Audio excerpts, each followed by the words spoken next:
We always say if you're working in China, you got to convey your message to a 5-year-old. If you're working in America, you got to convey your message. You got to convey your message to a 16-year-old. So once our team understands what you want, being via sketch, someone else's sample of something you bought, you have a fabric, you have a garment hanging in your closet for 10 years, you love that fabric. So I like this fabric, I hate this cut, I like this, whatever it is. However you convey a message to us or to your friends at dinner, it's the same thing. And then we take over. We make your digital pattern, we make your pattern card. We do all the sourcing of fabrics and trends. You don't have to go out there. No offense to anybody, but I really feel that our company is way better at sourcing than someone coming into the business. We don't charge as we go like other brands do. We give a flat project fee in the beginning, and we don't stop till development is done, being the first prototype is made or the second or third. We make the digital pattern, the pattern cards, which is, let me stop right there. Pattern cards are the most important thing. Everyone keeps talking about tech packs. A tech pack is technical manuals for me to make your garments, or our team. It makes 0 sense for you to give us technical manuals and then pay us to make your garments, and the person making that tech pack has no idea who we are or what we do. We haven't chosen the final fabric. We haven't chosen the final fit. There's a lot of things that go into development. With our company, with the car company, NASA, SpaceX, all these people, they have theories and you put it into place and then you have to build on it. Yes. So a tech pack makes no sense in the beginning. We will, once your garment is done through development, you get a digital pattern, it's done on Tukatek.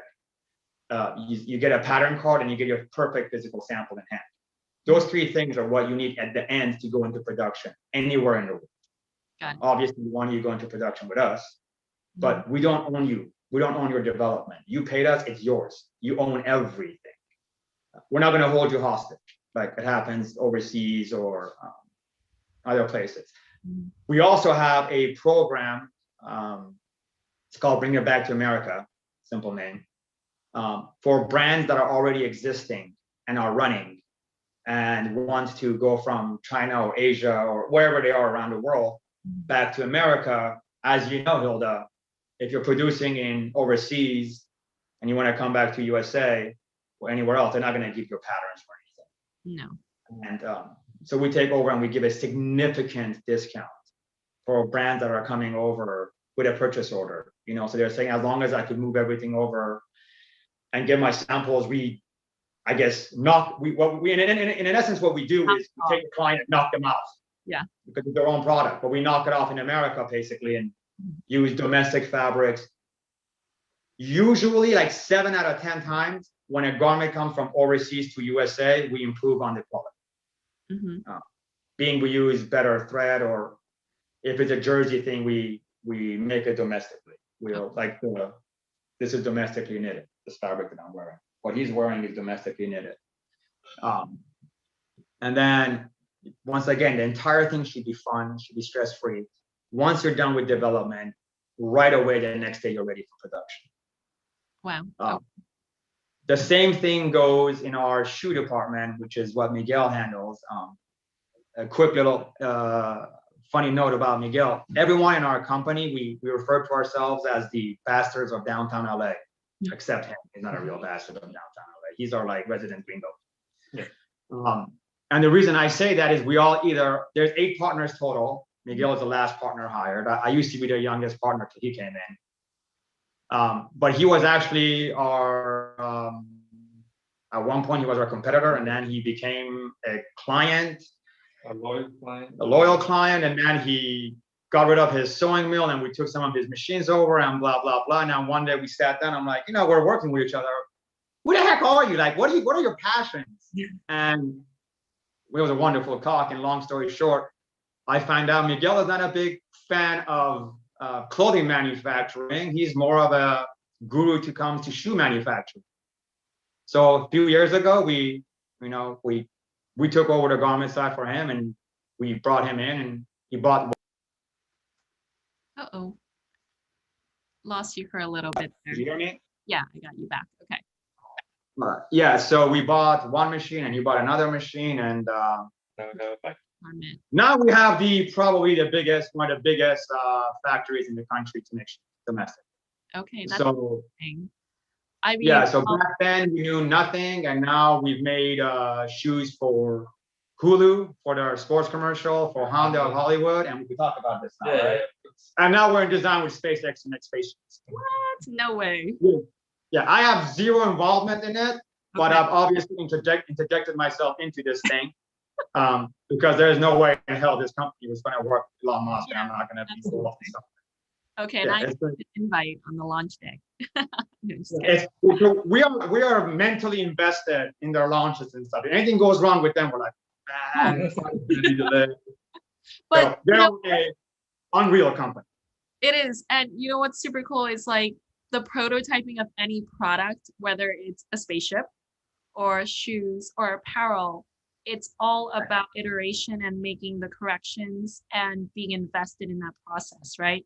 So just Yeah. back to all those things you said, like for those of the people who are watching and don't know what vertically integrated means, it's that you own parts of your supply chain, materials, you have mills, you have resources where you can get all of those things faster than working with a third party. And you're saying, for example, you've got the ability to source, and sourcing is such a hard project. And I think that's what actually stops a lot of brands from really moving forward, because they don't know how to source. They don't have the contacts to source. So just take me through, like, when someone comes to you and you're like, I'm vertically integrated, what can they get from you quickly in a cost-effective manner? What are those things? Perfect question. So if anyone comes in to us for either shoe development or garment development, now when we say shoe or garments, it's a very broad spec. In the shoe department, if it goes on a human's foot, a dog's foot, cat's foot, horse, cow, we could do it. It's all the stuff we've done. A lot of animal projects, animal raincoats and stuff like that. In the garment division, it's much easier to say what we don't do. We don't deal with denim. We don't do leather jackets. We don't make socks or gloves. That's it. We now have a bag division in the shoe department, so we do make bags, accessories and stuff, but that's a different topic. But we do it. As far as what to expect from us, like I said, in our industry, in the fashion industry, as you know, Hilda, for some odd reason, our clients have accepted a lot of running around and abuse, I like to call it. In our industry, companies tell them, go find your own fabric, find your own trim, and this and is accepted. But I always go back to any other business, like the way I started the conversation. If you went to your mechanic, he's like, yeah, I could fix your transmission.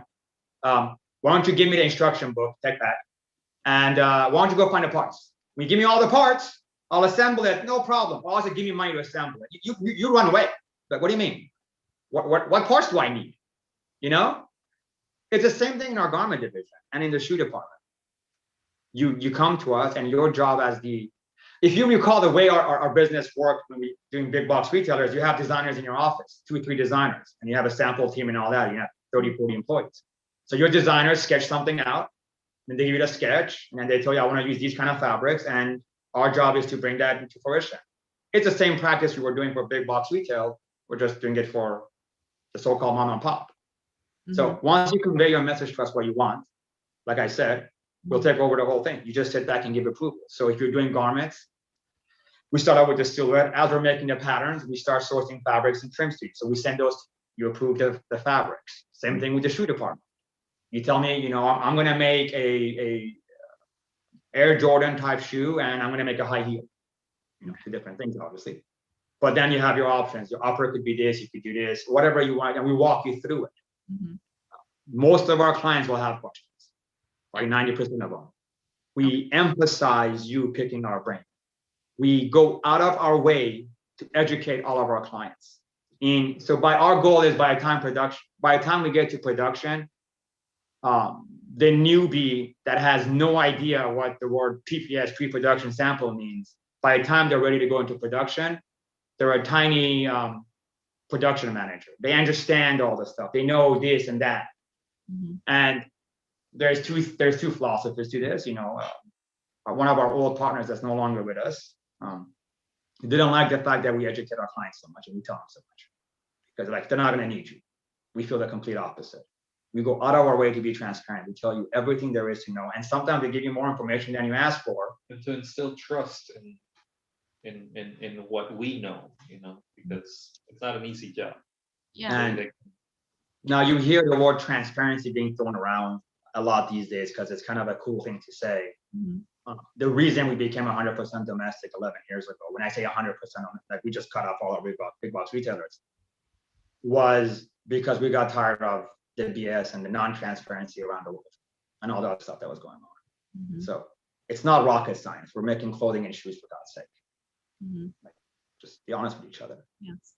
I think when you get into this business, you have to, be, excuse me, just make sure that you're selecting partners that you can be truthful with, that you can even call up and be like, I'm not happy with what's happening here, and we need to talk about it.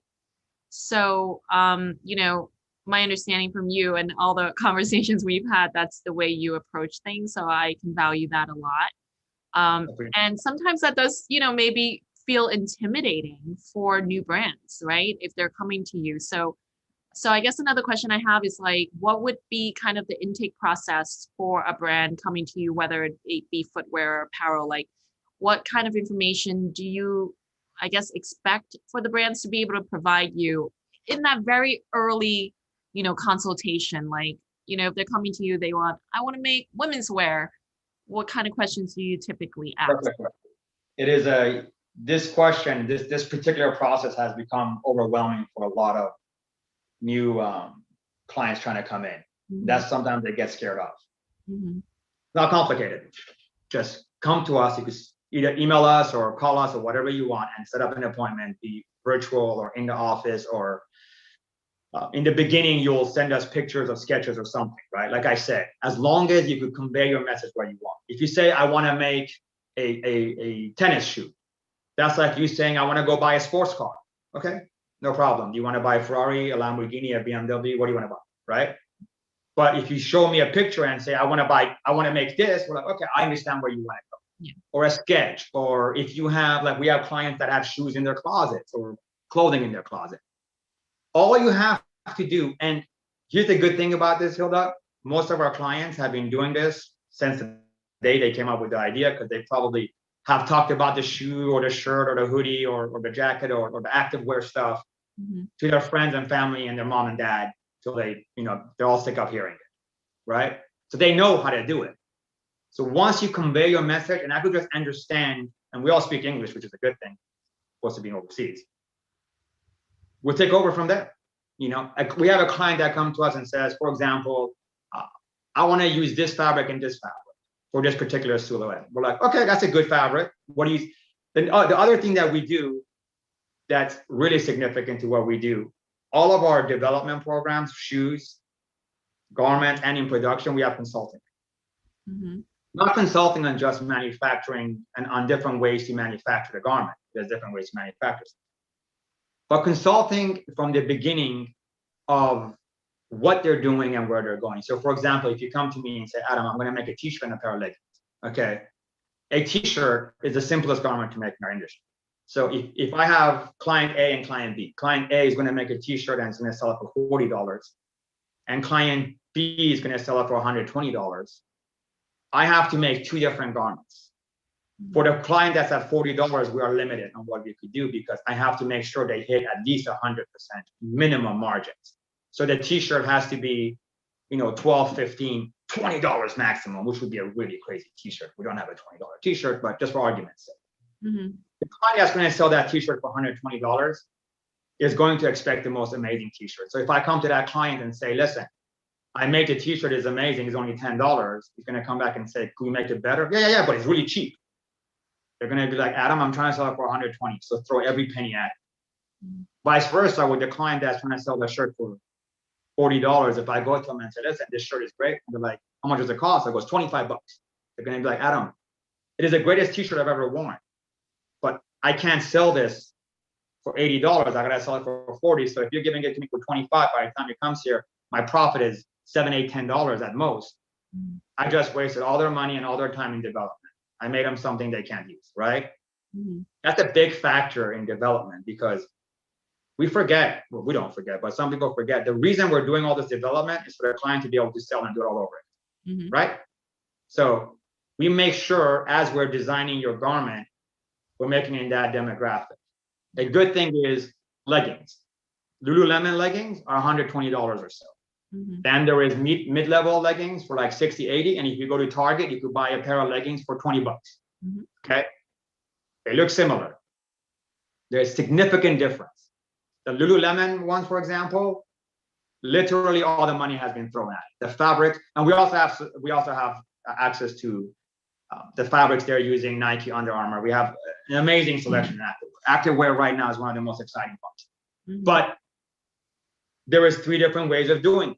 You know, you could have the Lululemon fabric, you could go flat lock, all the money is thrown at it. You make the Ferrari of our garments. Or you have a margin where you're trying to sell a pair of pants for 30 bucks, for example, like a Target thing.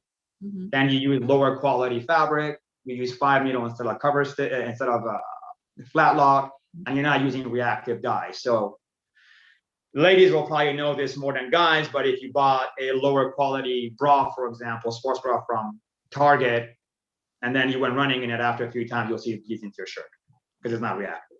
But if you're making like a t-shirt or anything in America, USA, and you take a white t-shirt, black t-shirt, and a red t-shirt, which I've done, and wash them all together, after you're done dealing with the heart attack of your wife because she sees you dumping all the colors into the washing machine, they all come out the same size.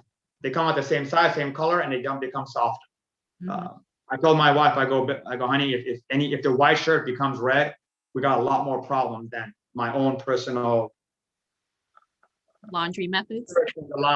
Because we have thousands of yards of fabric, and we're you know. Well, I think what you just explained is like a great way for people to understand that you can go into development from a cost perspective of like where you want to sell, but you can also come at it from a material perspective or functionality perspective, or maybe it's even just like you want to make sure this is easy to wash and it doesn't shrink, and that's what your brand is about. So that's one thing.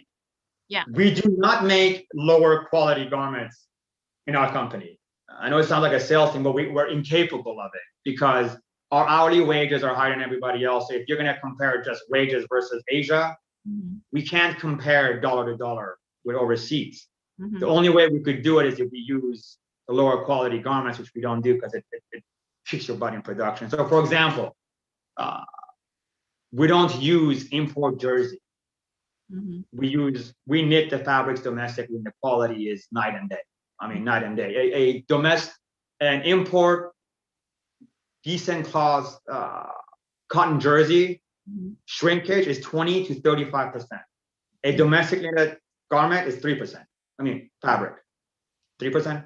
So right now, the way we're doing our math, if we're using domestic cotton versus import cotton, at the end, the cost comes out the same because we have such little loss. Okay. Compared. So there's a lot, it's bigger than just the cost per yard. Yeah, there's a lot involved in a garment. Everyone concentrates on just cut and sew and this and this. There's a lot of shortcuts that we could take that you wouldn't know about, but then you realize 3-4 washes down the line. Like for example, you could use your regular cheap Chinese needles for your sewing when you're doing activewear. There's a lot of good needles in China as well, but there's like a specific like regular needle that you could use. Or what we use is German titanium coated or gold coated needles for activewear, for example, right? Or when we're knitting our fabric. When we're knitting our fabric, if you go into the machine, and you could come see the fabric get knitted, and you go on our website, there's a little 2-minute video of all the stuff getting done. But the needle, the simple thing, the needle will make a huge difference on how fabric comes out. Now, if anyone on this chat has ever cooked or baked, the water that we use to finish the garments when we're dyeing, it makes all the difference. So if I take fabric, gray goods fabric, which is fabric from Asia that's just knitted, is not finished.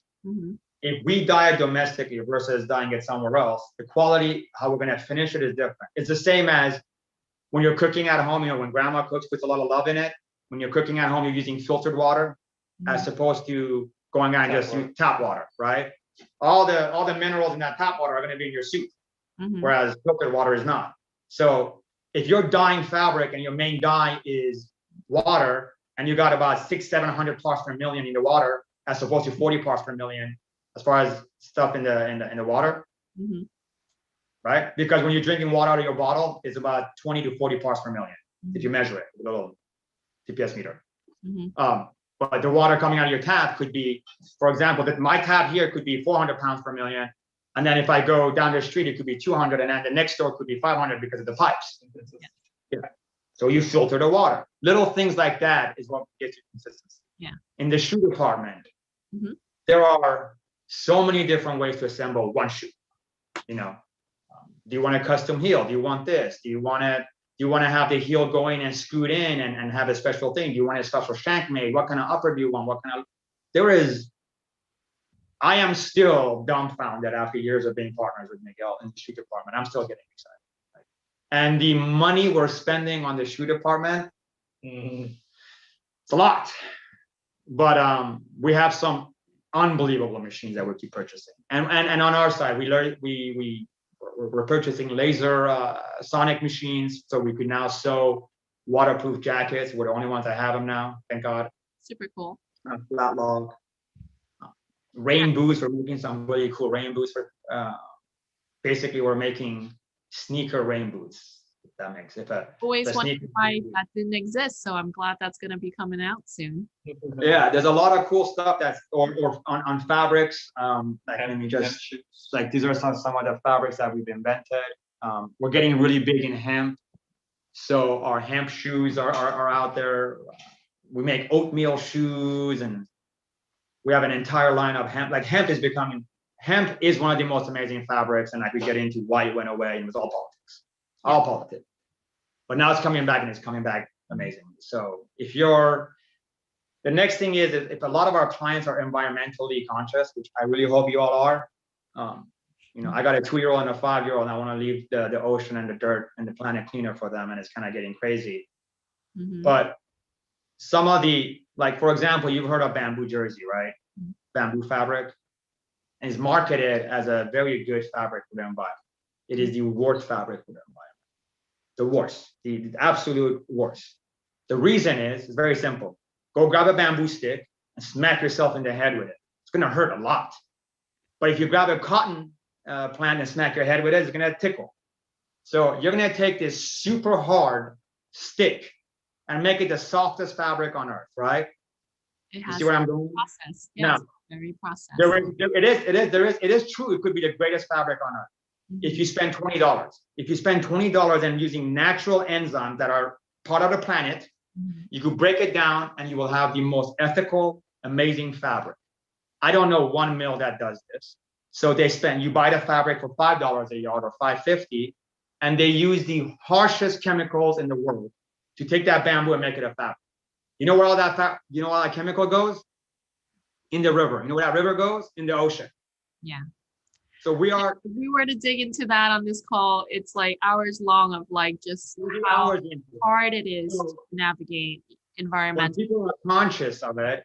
So one of the things we do, just as soon as you're domestically, and not just only our company, there are other sewing mills in fabric mills in downtown LA.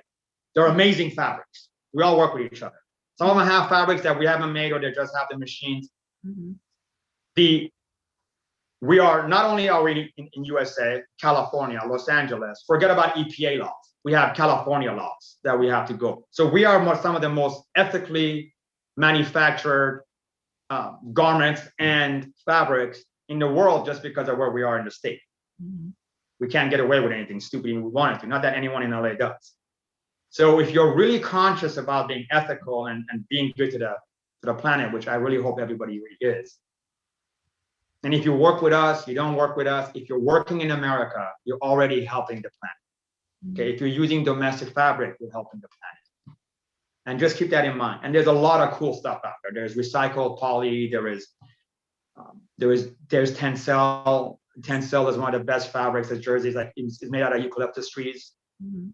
So if someone could come to you and say, I want to look for an eco-friendly material, and you could send them reference swatches, or maybe they can walk your showroom of your material library. Is that right? Yeah. Awesome. And if we don't have it, we could invent it. Sometimes we invented fabric, like we invented a 28-ounce French Terrier for a client. Nice. You know. Yeah, it's When we say invented, it's Oh, cool. different ways of showing, different finishings, different. yeah, so you can kind of customize for each brand. Like it could be maybe the weight and the weave is similar, but it has a special finish or something like that that makes it unique to them. So that's really There's a lot of things, and that is, like I said, it's not just us. Is most of the sewing mills and then dye houses domestically and abroad, obviously. But yeah. we like to keep the money in the United States of America instead of shipping all the money overseas. Yeah, that's a beautiful way to run your business. So what I'm going to do is I'd love to set up a separate time to do a factory tour because I'm super excited to see the shoe department, but also the apparel department. And then, hopefully we can give our audience a glimpse of that. So if you guys are up for it, we can definitely set up another, call Definitely. for that reason. Right. All right. So what I'm going to do is I'm going to let you guys go for now so that you guys can continue on your way, and then we'll resume on another day. Yeah, All right. fantastic. Just let everyone know out there that if you need shoes made and you want clothing made and you hear you can't do this, you can't do this, you can't do this in the USA, don't believe it. There's a lot of stuff we could do. It just other people can't, or for some reason there's a stigmata that we can't manufacture, but no, we're killing it in America. We are. And that's really why Makers Row was established, to really get people connected to factories such as yours. Amazing thing. It's an amazing thing that we over 50% of our clients are coming from Makers Row. Oh, wow. That's great. Well, again, thank you guys for your time today. I'm going to just end the video here so that we can, get some questions from our viewers and then hopefully set up a factory tour for the next